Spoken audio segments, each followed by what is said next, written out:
Salut à tous et bienvenue dans cette vidéo où je vais vous parler de mon organisation du matin pour peut-être vous aider à, chez vous, être un petit peu plus zen. Cette vidéo ne vous concerne pas si vous avez tendance à aimer vous lever tôt de toute façon, voilà, si vous êtes genre debout à 5-6 heures et que ça vous fait plaisir, ou si vous avez des enfants qui se lèvent tôt et que vous n'avez pas le choix de vous lever tôt parce qu'il y a des chances que vous soyez pas trop dans le jus à ce moment-là le matin. Cette vidéo concerne les parents qui sont toujours un petit peu à la bourre le matin, qui ont du mal avec les enfants, ils veulent pas se lever, eux-mêmes sont un peu dans le gaz, c'est compliqué, ils sont toujours à la bourre à l'école. Et bien sûr, cette vidéo vous concerne d'autant plus si vous avez des enfants qui sont en maternelle, puisque c'est mon cas, donc c'est d'autant plus facile à transposer. Mais même si c'est en crèche, ça peut quand même correspondre. Voilà, donc je vous détaille un petit peu comment ça se passe chez moi. Déjà, au niveau de la salle de bain, ce sur quoi je gagne du temps en tant que femme aux cheveux longs. Voilà, si vous êtes un homme ou une femme aux cheveux longs, vous pouvez peut-être avoir le même souci. Des fois, on perd du temps si on veut faire un shampoing le matin. Et puis, voilà, si les shampoings sont trop récurrents dans la semaine, eh bien, ça prend beaucoup de temps dans la semaine. Moi, il y a quelques temps, je me suis intéressée à cette espèce de mode qui consiste à se laver de moins en moins les cheveux pour qu'ils regressent de moins en moins. Ben, je vous assure que ça marche. J'étais à un shampoing tous les 2 jours, je suis maintenant à un shampoing par semaine, que je fais du coup le week-end. Et je sais donc qu'en semaine, je n'ai jamais de moment qui nécessite voilà, de s'arrêter sur un shampoing, laver les cheveux, sécher les cheveux, brosser les cheveux, tout ça c'est hyper long. Donc je gagne du temps sur ça, essayez peut-être d'y penser. Et puis le soir on gagne aussi du temps si jamais on fait une petite douche ou alors au moins quelques soins dans la salle de bain, se couper les ongles, se nettoyer les oreilles, tout ça c'est des petits gestes. Vous allez me dire c'est rapide, ça prend 1 ou 2 minutes. Oui, mais en fait tous ces petits gestes en cumulé sont des choses à faire qui prennent du temps si on fait tout ça le matin. Donc le matin, si on le souhaite, on fait juste une douche. Et il y a même des mamans qui m'ont dit qu'elles avaient carrément décidé de faire maintenant leur douche le soir parce que c'était plus confortable pour elles. Donc elles s'habillent simplement.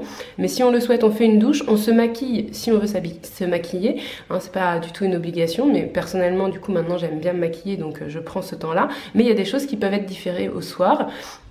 Donc je disais se couper les ongles, se laver les oreilles, s'épiler les sourcils, s'épiler tout court, se faire ses soins de visage, ses soins de corps, peu importe. De toute façon, quoi qu'on fasse dans la salle de bain, ça peut être différé au soir, surtout si comme moi, vous avez tendance à maintenant faire du sport en fin de journée, etc.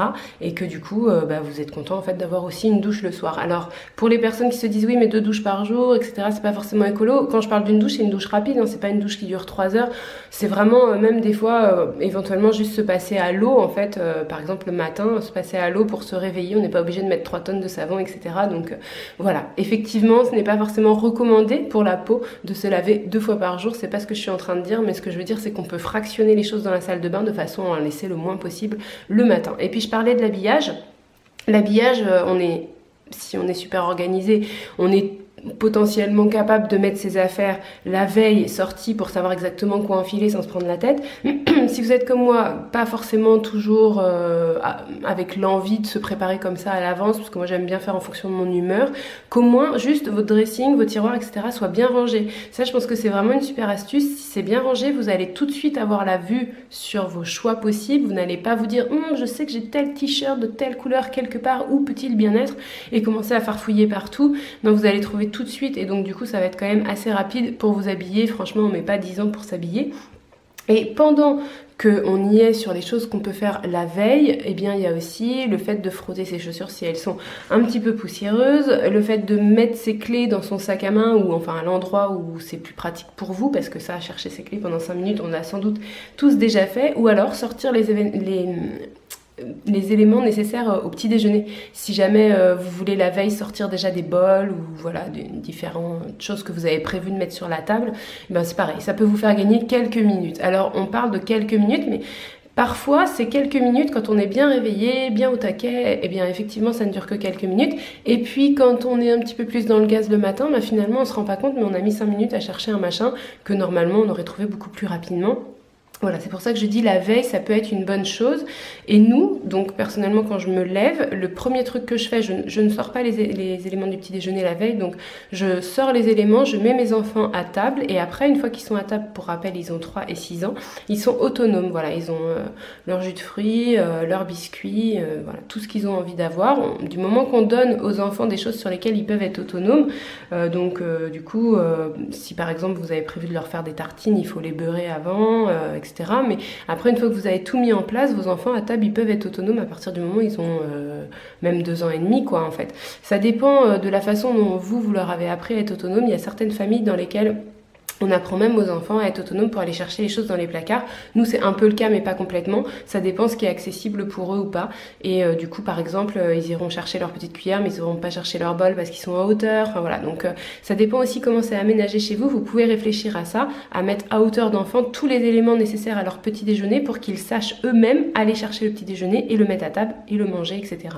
Après, il peut arriver que votre enfant ait besoin de vous.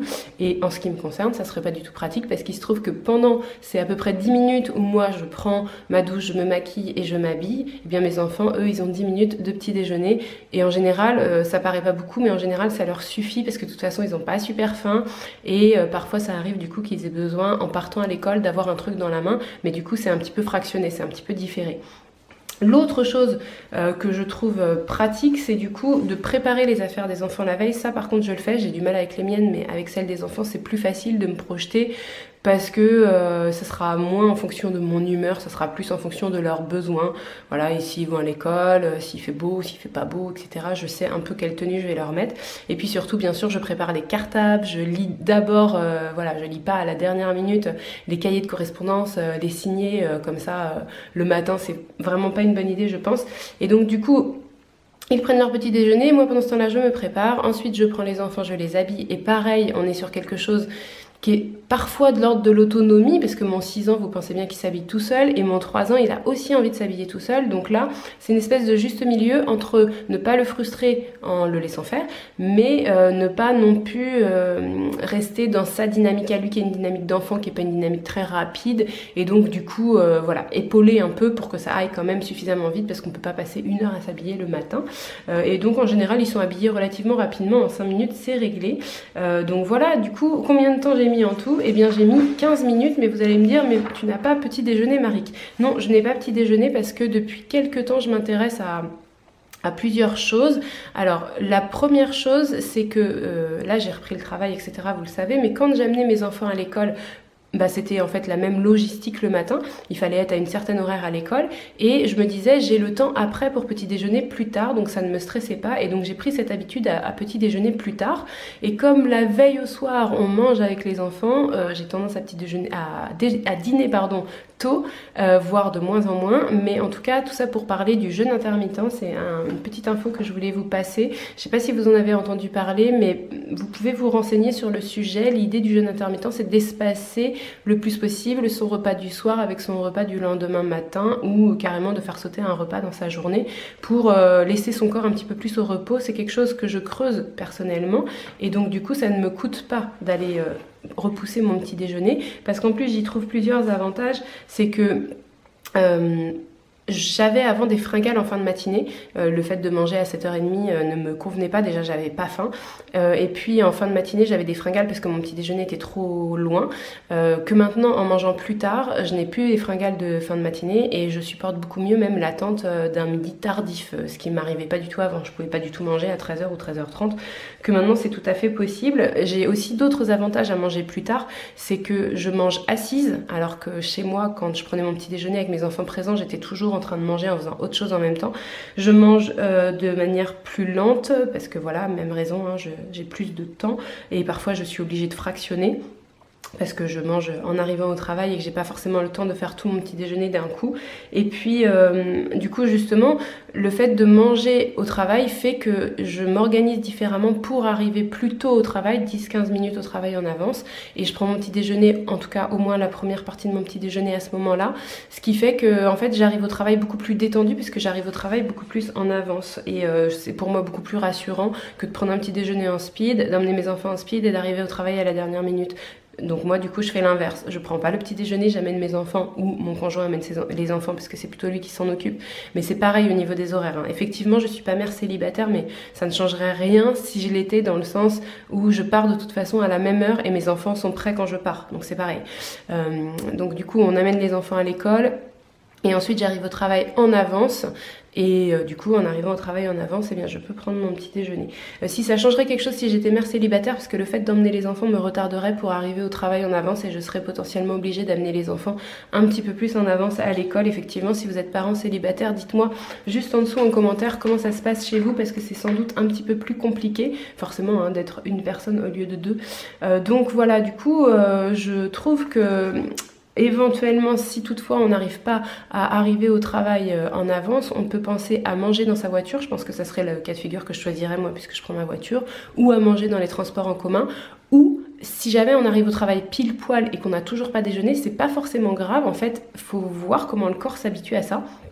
On peut tout à fait prendre des petites collations vers 9h30 ou 10h. Et en fait, c'est tout à fait accepté de voir un collègue avec un thé, un café ou un gâteau dans les mains. C'est pas non plus quelque chose qui pose problème dans la majeure partie des exercices professionnels. Après, si vous êtes au bloc et que vous êtes chirurgien, ça peut être compliqué. Mais voilà, du coup, c'est forcément adapté à votre profession. Moi, je voulais juste vous expliquer mon fonctionnement à moi parce que je pense que peut-être ça peut vous donner des pistes de réflexion. Si c'est le cas, vous n'oubliez pas mon petit pouce j'aime. Et puis, je voulais juste terminer parce que vous pouvez peut-être vous dire oui, mais c'est un peu bizarre de pas manger comme ça, est-ce qu'on va se sentir bien, etc. En fait, on est physiologiquement programmé pour ne pas manger au saut du lit. C'est souvent pour ça qu'on n'a pas faim. On est, vous savez, des chasseurs-cueilleurs et on allait d'abord chercher notre nourriture, on n'avait pas de frigo et ensuite seulement on mangeait. Donc on est tout à fait capable de faire de l'exercice physique avant de manger. Ça, c'est vraiment une question de culture. Voilà, je referme cette petite parenthèse. J'espère que je vous ai appris des choses dans cette vidéo. N'hésitez pas à commenter et quant à moi, je vous retrouve très très vite dans une prochaine vidéo.